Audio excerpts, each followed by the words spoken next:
If you love the song My Funny Valentine, I have a real treat in store for you. Today, I am going to teach you a really fantastic jazz arrangement of this song on piano. Now, I'm going to take you through a really lovely set of chord voicings that I custom made for this tutorial that are actually relatively easy to play.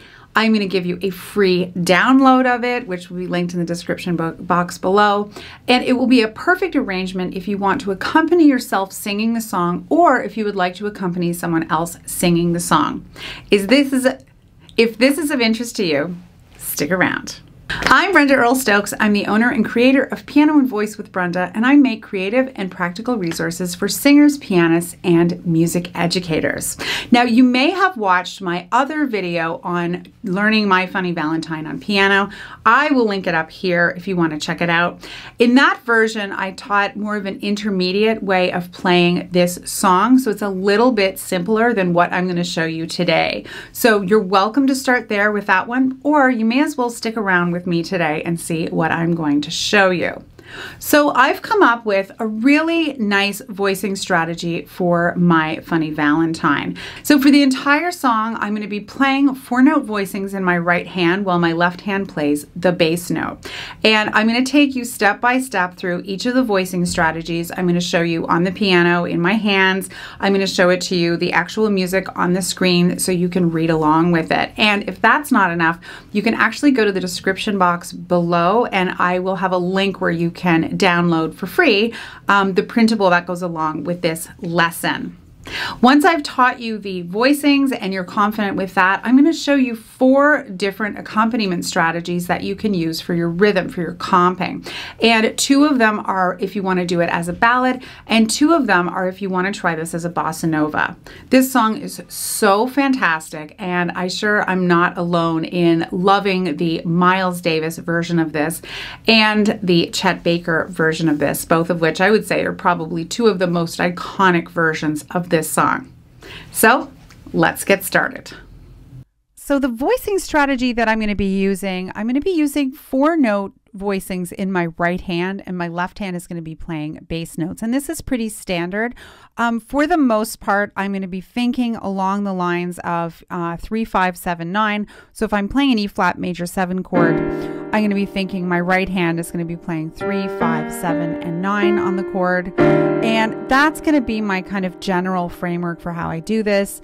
I think it sounds really efficient this way and effective, and it's a good idea to make sure that if you're using, I would say, voicing density of 4, that you want it to be 4 all the time or 3 all the time, so that you don't all of a sudden have a really dense chord coming out of nowhere, or that you don't all of a sudden have like kind of a bald spot in the harmony.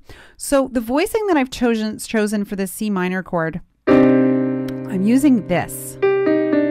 And so what I'm playing is, this is the root, the 3rd, the 5th, and then this is the 9th that I've clustered in here.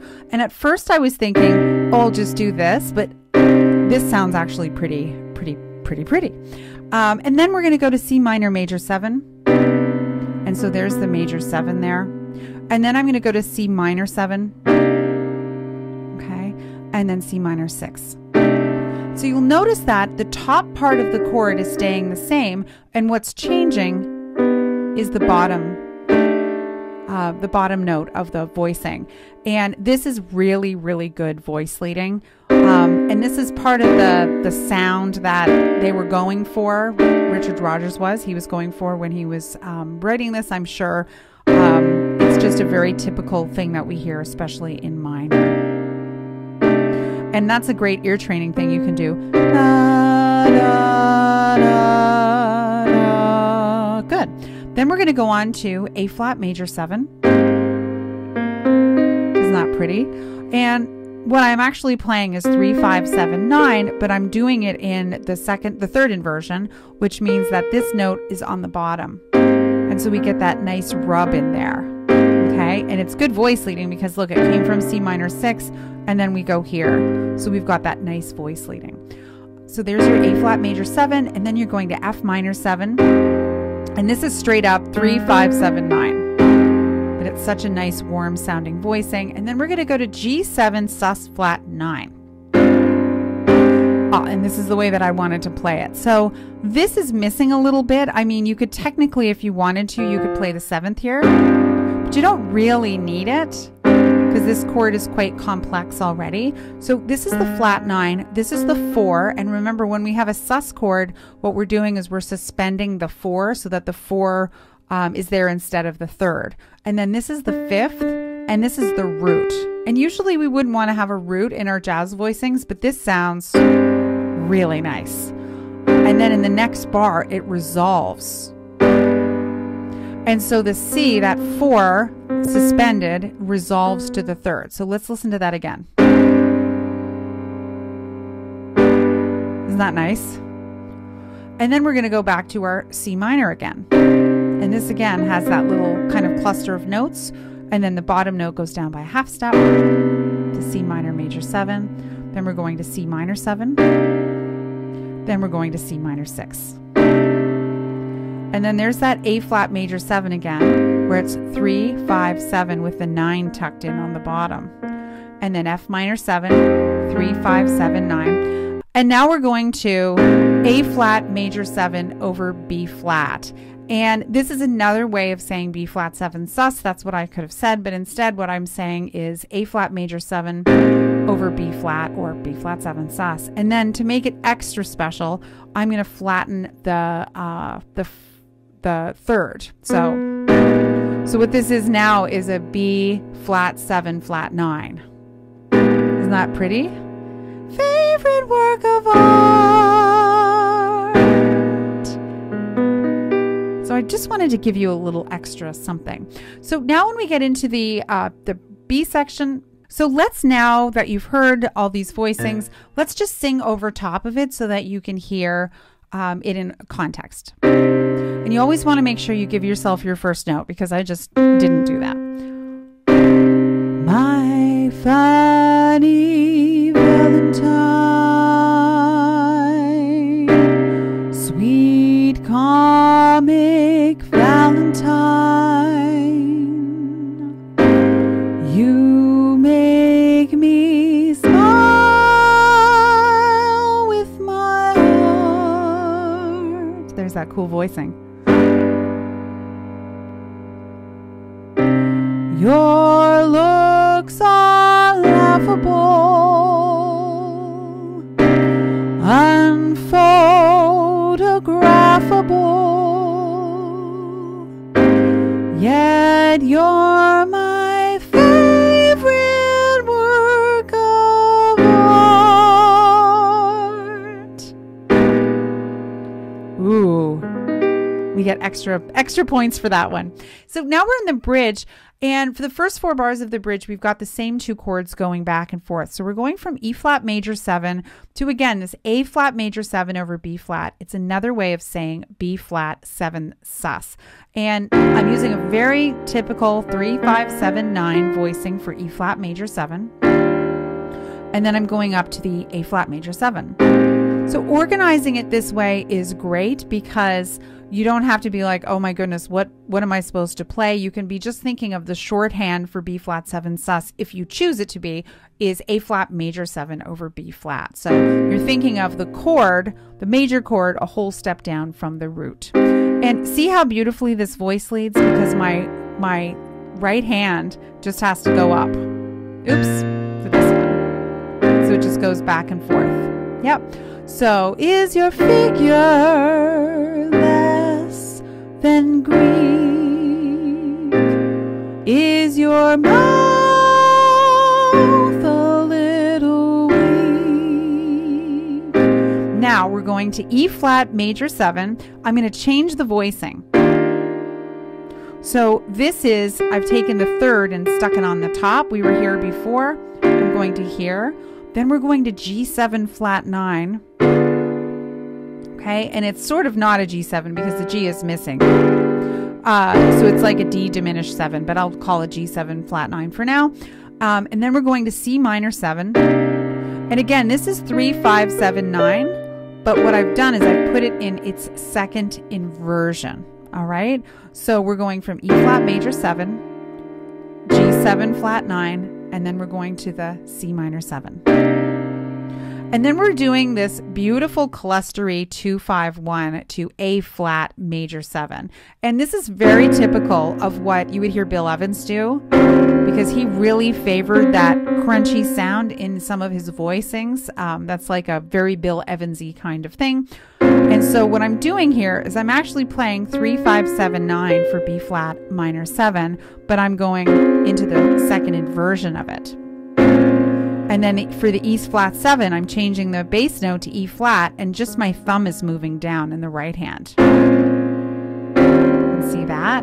And then there's your A flat major 7 voicing from before, right? And then G minor or G7 sus flat 9, and then just G7 flat 9. So let's go over that one more time, because I know that there's some things happening, but my voicing strategy is staying the same for the whole arrangement pretty much. E flat major 7. When you open it to speak, are you smart?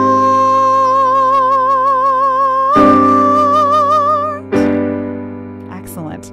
So now we're going to go to the last A section. The A section, I mean, you could say it's a C section, but it's the A section.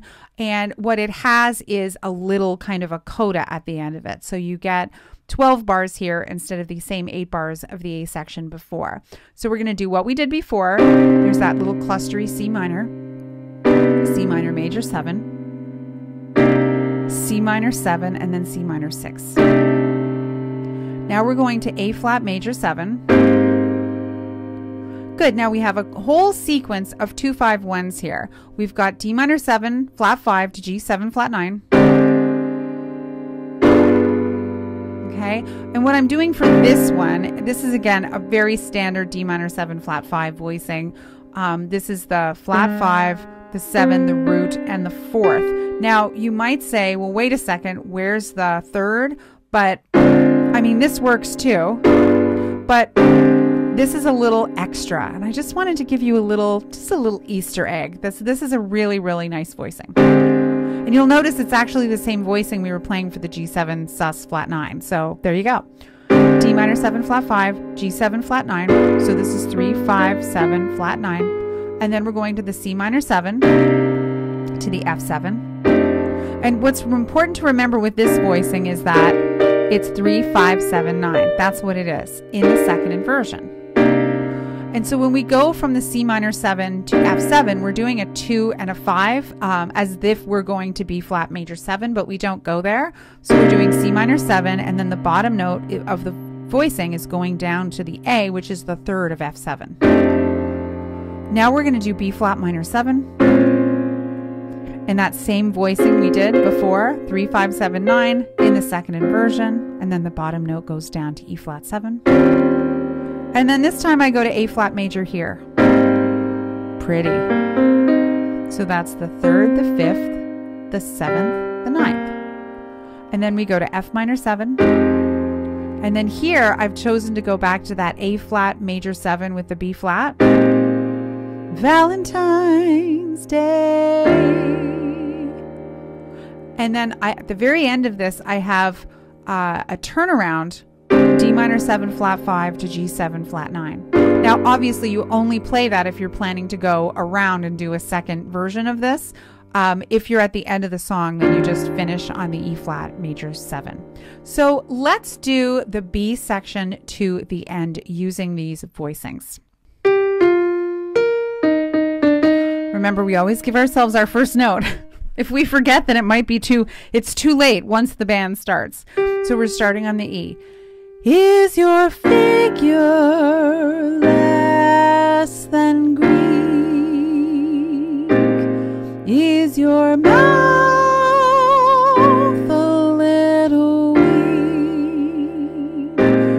When you open it to speak, are you smart?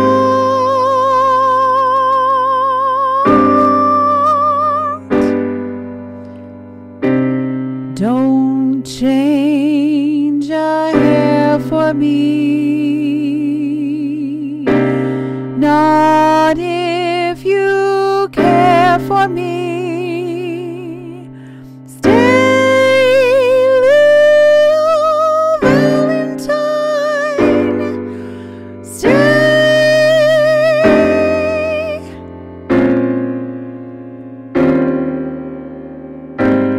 Each day is Valentine's Day.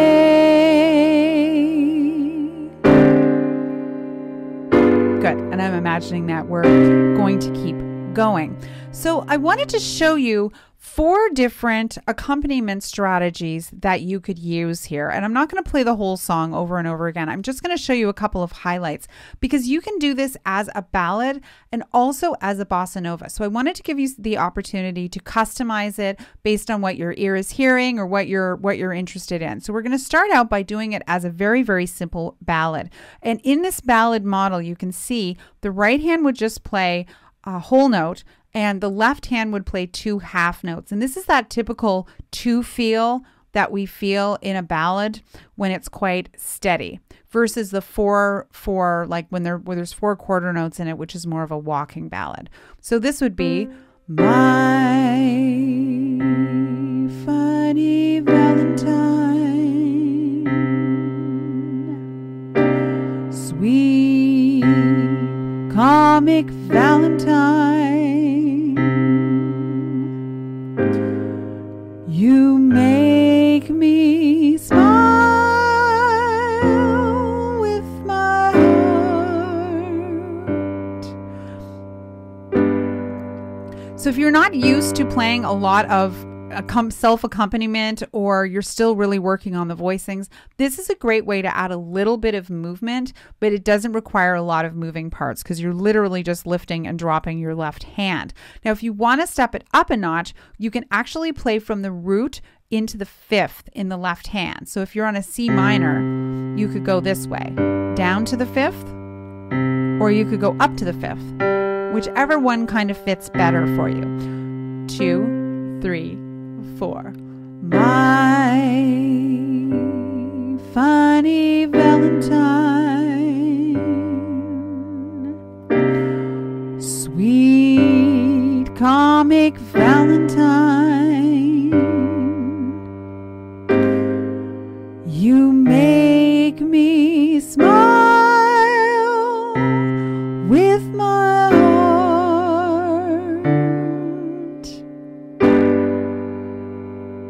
Okay, and ordinarily I think you would probably do a combination of all roots or root going to the 5th, but it was just one way that I wanted to show it to you. Now, this really sounds beautiful as a bossa nova, especially because it's so slow. If you want to do something that is a little bit less still and has a little bit more forward motion in it, this is a good way to go. And so your basic standard bossa nova pattern, this is sort of an abbreviated one, but again, usually the bossa nova pattern, or the clave, sometimes they call it, is a 2-bar phrase. If you're not used to playing a lot of jazz piano or accompanying yourself while you're doing this, this is a really easy way to do it. And so you're going to do 2 quarter notes, an 8th rest, and a dotted quarter note in the right hand, while the left hand plays 2 half notes. So it's going to go like this: ba, ba, ba, ba, ba, ba, ba, ba. Both right, left, right. Both right, left, right. Both right, left, right. And that's going to look like this.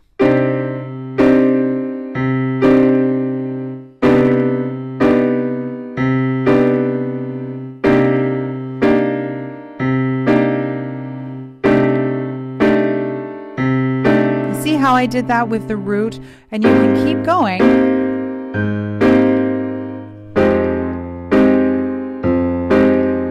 And then G7 sus flat 9. See how I did that? Again, that sounds great on its own. Or if you want, you can go from the root to the 5th in the left hand. And this is a little bit, again, more traditional. 2, 3, 4. My funny Valentine, sweet comic Valentine, you make me smile